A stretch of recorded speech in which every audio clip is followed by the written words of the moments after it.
Navigating a public image can be challenging, whether you're building a brand, rebuilding your reputation, or just trying to get on the radar.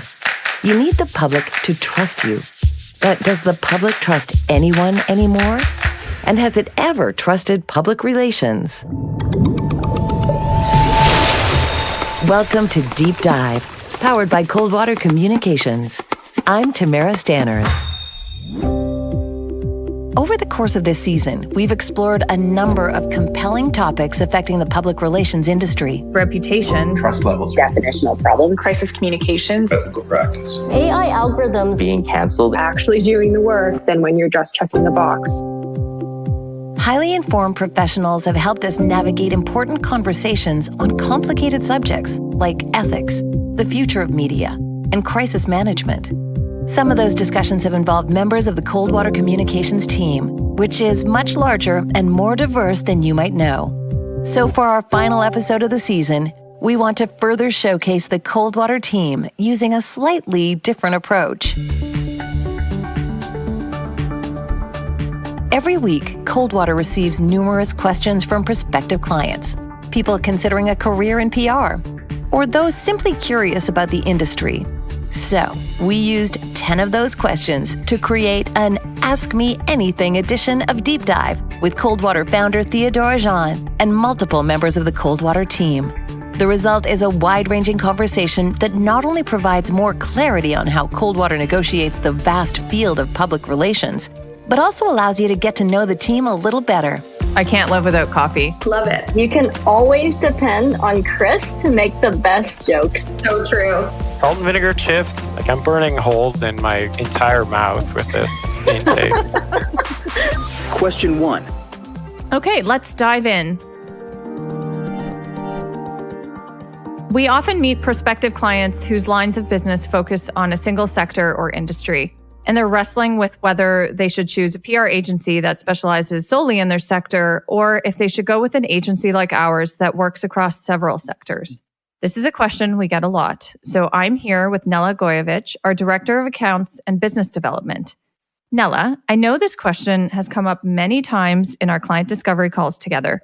So what would you say to somebody in this situation? It really has come up many times, and realistically, this depends on who your audiences are. If you work in a specific sector and you want to get the attention of just that community, then maybe a specialized agency is the way to go. But more often than not, a client's stakeholders reach far beyond just one industry group, and that's where a cross-disciplinary agency like Coldwater puts a client at an advantage, because we're not only going to employ PR tactics to reach your industry, we're going to use a strategy to really tease out those parts of the story that are relevant to other target audiences that you need on your side to achieve broader business goals. So for example, a client that recognizes that to reach their broader business goals, they not only need to build their reputations within their industry community, but perhaps also among their target clientele, or perhaps by grabbing the attention of policymakers and so on. So we tug on these multiple story threads depending on what the campaign objectives are. So I'd say an agency like ours that works across industries and sectors ultimately opens up our clients to greater PR opportunities, if I could be so bold as to say so. Question 2. As obvious as it may seem, question 2 comes up a lot. We're often asked if we have strong relationships with members of the media. And honestly, we wouldn't be able to do what we do if we didn't. But that's only part of the puzzle. The media landscape has changed and continues to evolve, and clients want to connect with their audiences on multiple platforms. Anne-Marie Scanlon, given that you're our PR coordinator and support a lot of our media outreach, do you want to answer this one? Absolutely. Thanks, Theo. So newsrooms are constantly evolving, and more people are working in freelance. So the dynamics have changed. As a result, building relationships with journalists has become even more critical in today's media landscape. And I want to add that media lists are also no longer limited to traditional media outlets like newspapers, radio, TV stations. They now include podcasts, blogs, social media influencers, and other platforms that are gaining prominence. So I think as a PR team, we already have some really great established relationships with journalists across the country. And we're fortunate that even if we don't have these existing connections, we have really powerful tools that allow us to identify and engage with reporters who may be interested in our story. So this all allows us to really effectively navigate the changing media landscape and ensure that our stories reach the right audience. Question 3. Part of what we do at Coldwater is generating earned media for our clients, but part of that process is analyzing whether a story is actually newsworthy. Chris Malmo is our Director of Accounts and Business Development and a former tech reporter. What would you say to a prospective client who asks you if their story is newsworthy? Thank you, Theo. That is a great question. So there's a lot of elements that go into any news story that kind of all combine together to make it newsworthy. You don't need all of these things I'm about to list in your story, but you usually need a few, or at least a connection to other developments that are already in the news and have these newsworthy aspects. So number one is timeliness. Stories that are current, happening now, are obviously going to generate more press. Number two is the size of the impact. Stories that have a significant impact on a larger number of people are generally going to be more interesting to news desks. Now, this isn't always the case for client stories, but usually there's a connection with a client story to a big impact piece that's already in the news. Number three is proximity. People always want to know what is happening around them and learn what's going to affect their daily lives. Number four, human interest. So character stories, whether that's, telling about how you founded your company in a garage or about the people that you're helping.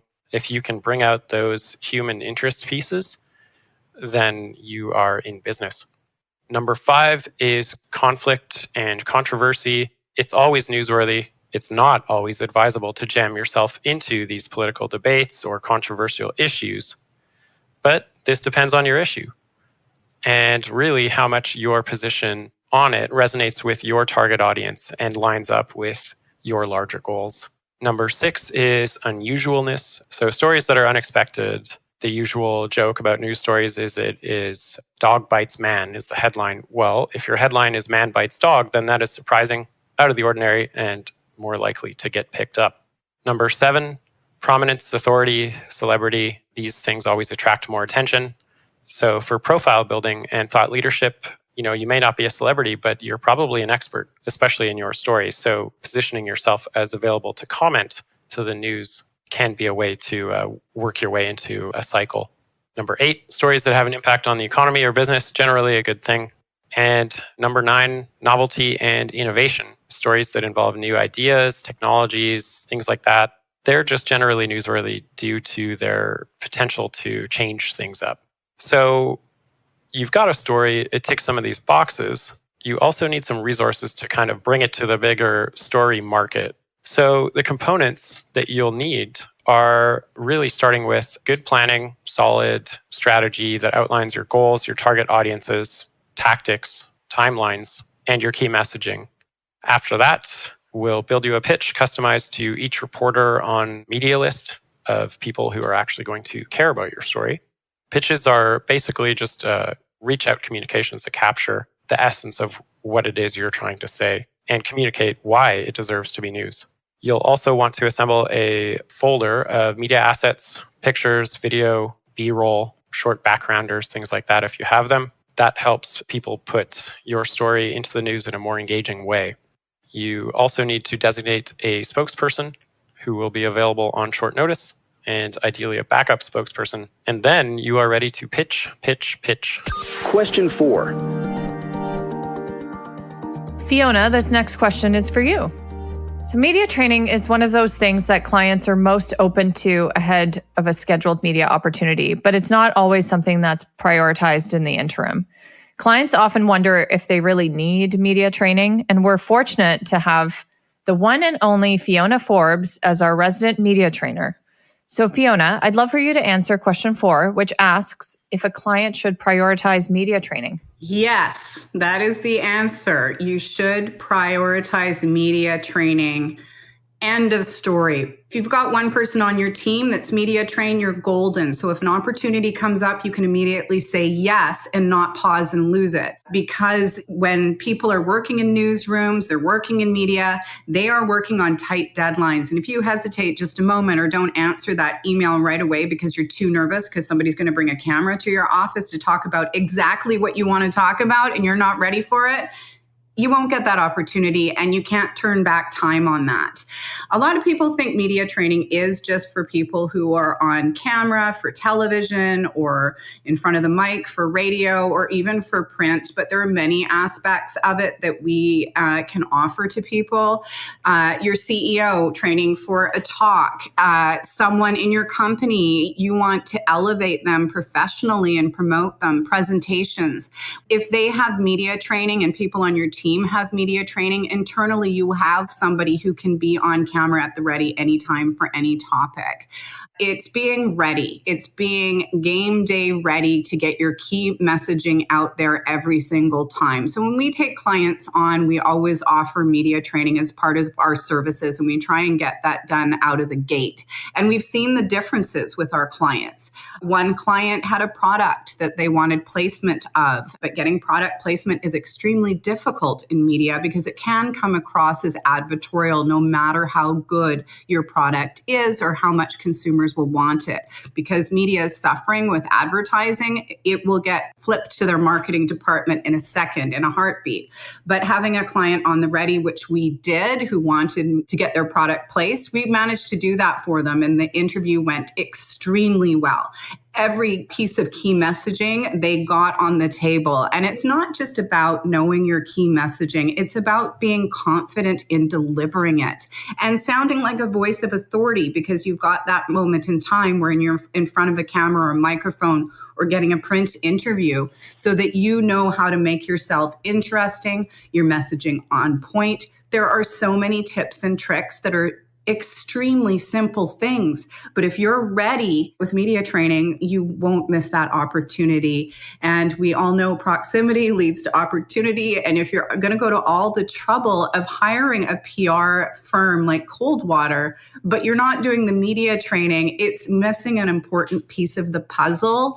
It's a game changer. That's all I can say. I do it all the time for myself, even though I am a television personality. All the things I teach people are things I practice myself all the time. Somebody explained it to me. They were talking about actors, but it really is the same thing. It's like an athlete training for their sport. You wouldn't not train. And this is part of the training if you want to get press, media placement for you, your company, or your product. Question 5. So Anne-Marie, please help me answer this next one, along with Liv Hung, who is one of our senior strategic PR consultants. Question 5 is, how do we measure the impact of our work? Anne-Marie, would you like to go first? Sure. Thanks, Theo. What we're finding these days is monitoring has expanded beyond traditional media outlets, meaning news outlets, broadcast, and radio. And we also captured data from social media because that's where people are talking about media coverage and sharing it. It's not uncommon for people to send each other articles on Facebook. And we're finding it's very crucial to measure the ripple effect by capturing metrics such as reach, impressions, and sentiment from social media. This all allows us to gain insights into how our media coverage is being received and shared.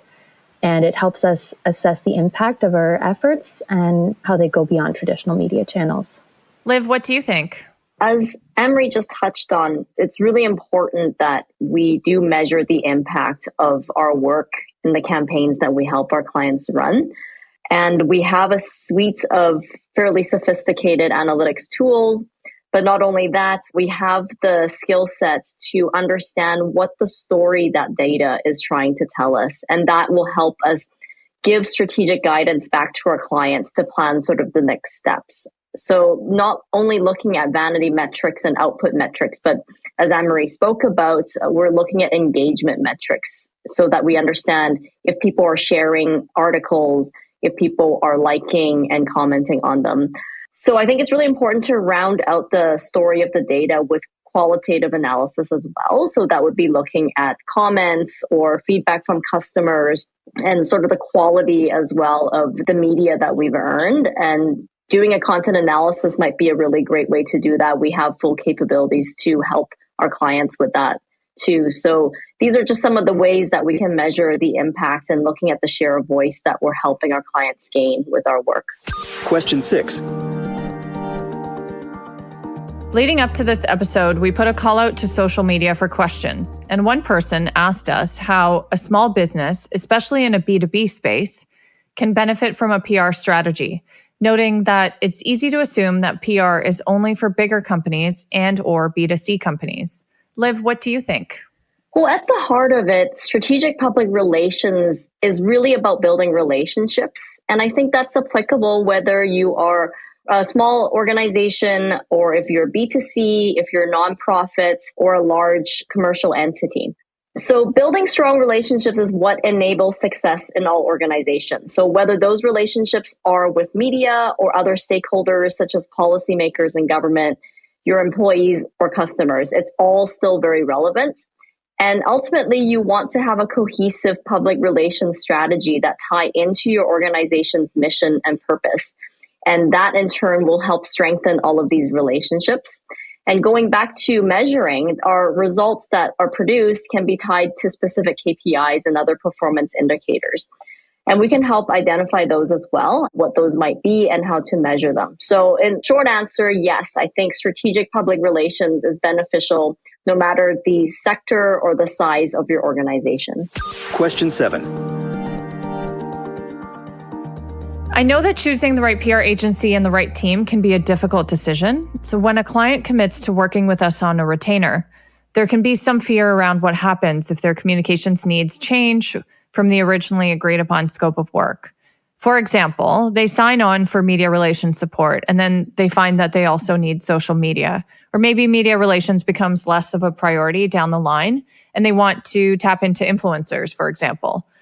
Nella, what would you say to someone who is worried about committing to a PR agency retainer when they're not sure what their communications needs may look like in, say, 6 or 12 months from now? Obviously, a lot of business and financial planning needs to be done before deciding to outsource your PR to an agency. However, what I think people should bear in mind is that at least with our team, we very much integrate ourselves into your structure and we often become a part of our clients' teams. And the first thing we do with every retainer client is a strategy session. And this is really where we help you map out your PR objectives based on your overarching business objectives, and then we recommend tactics. So naturally, as your business evolves, your PR needs evolve as well. And truly the best way to address these changes is when you're already on the ground and you already have an understanding of the landscape. So your analysis of its shifts are going to be that much more informed, which is one of the reasons we have a lot of success working on retainer. But beyond that, we obviously have to have the resources to service any new needs and do so strategically. And that's why I think our agency's business model adds so much value because it allows us to seamlessly scale up or down. Coldwater is actually a collective of subject matter expert consultants guided by a full-time leadership team. So say crisis communication wasn't part of your scope of work, but a crisis occurs. No problem. We'll bring in our crisis consultant. Same goes for media training or influencer marketing and so on. And at the end of the day, if there's a need for services we don't offer, like creative development, we have trusted agency partners we work with who can also seamlessly be brought into the fold. So it's a really flexible model that essentially supports us to have our clients' backs. And ultimately, that's what truly matters. Question 8. Are there any industries or sectors that we don't work with? I think this is an awesome question. So I'd like to get one common misconception out of the way. We don't do reputation management for, let's call it, bad people who get into trouble. So some people think that this is mostly what public relations is. One, it's not. And two, we're probably not going to work with you if you fit this description. Thankfully, this doesn't happen very often. So with that out of the way, what we do use our talents for is not to bury bad stories, but to get more attention to good stories. like Nella has said, we're a cross-sector agency, and thanks to the experience profile of our diverse team, we can handle almost any client, from arts to books to science to technology to nonprofit, even government. So really what we like to focus our work on is public relations for good, whether that's driving, progress in the arts, society, the economy, the environment. If you're a mission-driven organization, then we want to work with you. Your company or your organization doesn't have to be solving every problem under the sun. But, what makes us excited is when you're solving real problems for real people and creating real value for society in some way. It's great that we all do it in our own way. Question 9. I'm particularly proud of how diverse our team is and their skill sets and strengths. And I'd like all of you to tell our listeners, who are your dream clients? So let's start with you, Fiona. Oh, my dream clients. Well, I specialize in media training, and my dream clients are the ones who recognize how key that is to their company, their business, their product, whatever it is that they're coming to Coldwater for.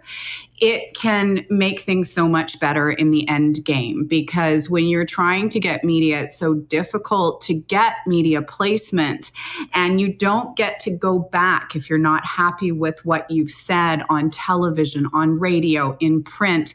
And, years ago, it would be a blip on the 6 o'clock news, a line or two in the daily newspaper. Yes, we had newspapers, but now everything we do is on the internet forever. So my dream clients are the ones that recognize how important getting their key messaging on point for their entire team if they're going to be facing the media. For me, it's just a game changer for every client that we've put through, not just with me, but for anybody who media trains. The clients who do media training before they are in front of the media, not after they've done something they regret, are dream clients, because that means they're taking their time seriously, their team's time seriously, and our time seriously. So it's money well spent all around. Couldn't agree more, Fiona. Thank you. Anne-Marie, who is your dream client? What I love most about our clients, first of all, is that they're all different and there's always an opportunity to learn something. So I love a client who's maybe a bit different than I've traditionally aligned my interests with. So I always feel so comfortable with clients in the arts. But when I have a client who is in the science sphere or the business sphere, I just feel like I get to learn so much, and I love that about them. I'm learning all the time, and it's wonderful. So that would be my dream client, someone who I get to learn from and who challenges me in different ways. Wonderful. Thanks, Anne-Marie. Chris, what about you? Who are your dream clients? My dream client is the listener of this podcast. But no, more seriously, I like clients who, they're doing big things. They are changing the world for the better. I'm a big animal fan, so anyone who's involved in keeping animals around for us to look at and hang out with is a big plus in my books. So Liv, who is your dream client? Dream client for me would be someone who really values what we bring to the table and that we can work together in a real, true, authentic partnership, where we're aligned with what they're doing and they're open to our feedback and our advice. And even if sometimes that advice is hard advice to give, a dream client would be someone who is understanding of that strategic value that we bring. Agreed. Thank you, Liv. Nella, what about you? My dream client, I think, is like Liv, a client that understands the strategic value of PR. I think that when we're integrated into an organization and we get to really take on a lot more of their comms functions, that's where it really gives you the chance to create lasting impact. But in terms of sector, definitely large arts organizations are where my heart is. I grew up in a really artistic family and I'm pretty artistic myself. And I think that arts are kind of at the heart of culture and healing and humanity. I won't go on, but I definitely love working with clients in the arts. And that's not to take away from clients in other sectors. I'm also really passionate about diversity and equity and inclusion and business innovation and so on. But got a soft spot for the arts orgs for sure. Question 10. Theo, coming to the end of this episode, question 10, I think is one that all of our listeners would like to know. Do you think there's going to be another season of Deep Dive? Ooh, that's a good question. The short answer is we don't know. We're really busy serving our clients right now, and we've really enjoyed having a podcast. I've loved our experience working with Everything Podcasts, and I'm definitely open to doing more episodes down the road. So I'd like to leave that door open. Never say never.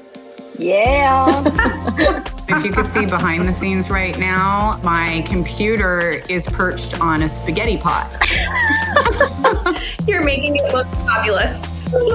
I mean it. You can always depend on Theo to support you. I agree. Oh, thank you. Thank you, Theodora, and all of the Coldwater team members for those informative and candid answers. What a perfect way to wrap up this season of Deep Dive. Though we're pressing pause on this podcast, we're keenly aware that the questions will keep coming. If you have an inquiry about how Coldwater Communications can help you or your business, you can contact the team at coldwater-communications.ca. Thank you for listening to Deep Dive.